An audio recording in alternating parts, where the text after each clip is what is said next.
Hi everybody, this is Diane from Accounting Power. Glad that you're with me. I'll be using the Xero videos and their help section along with my comments to explain what's going on behind the scenes. Enjoy!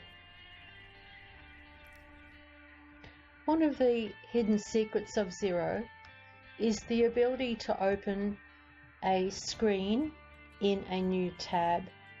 To do this, go to the dashboard,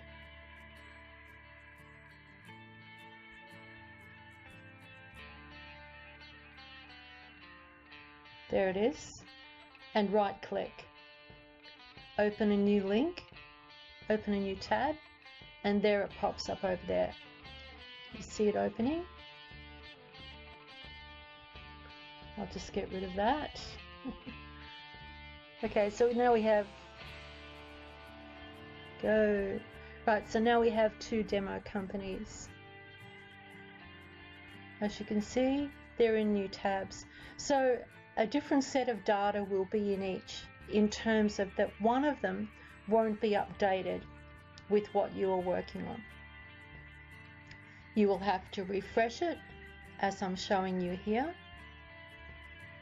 In this way, you can perhaps have a look at pay runs in one, I won't say window, on one tab, and reports on another. Keep in mind that if you make an alteration or an addition to one of these screens, it won't be automatically updated in the other. You will have to refresh it. But in this way, you can do a lot of work. And don't forget, you can open more than two, and I'm just showing you here.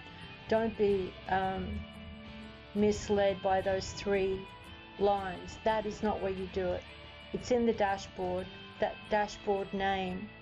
Right click on that, and as you can see, you can open three. You can open as many as you want to have open at the time. It gives you the same effect as having multiple screens. Very handy tip to know.